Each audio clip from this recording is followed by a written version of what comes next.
Takengon, Aceh Tengah.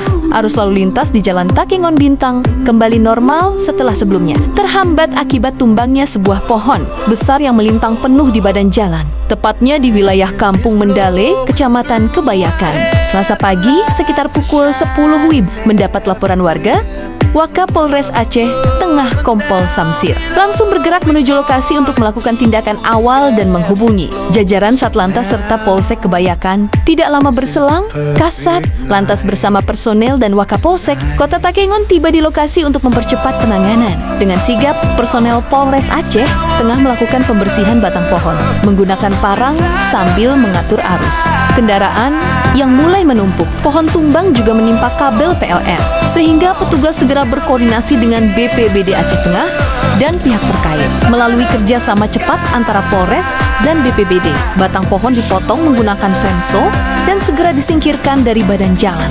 Dalam waktu singkat, lalu lintas kembali lancar dan dapat dilalui kendaraan secara normal. Peristiwa ini diduga terjadi akibat cuaca ekstrem dan hujan deras yang melanda wilayah Aceh Tengah beberapa hari terakhir. Kapolres Aceh Tengah AKBP Muhammad Taufik menegaskan bahwa Polres Aceh Tengah akan selalu siap memberikan respon cepat terhadap situasi darurat, termasuk bencana alam. Beliau juga mengimbau masyarakat agar tetap berhati-hati saat berkendara, terutama di daerah rawan longsor pada kondisi cuaca seperti saat ini.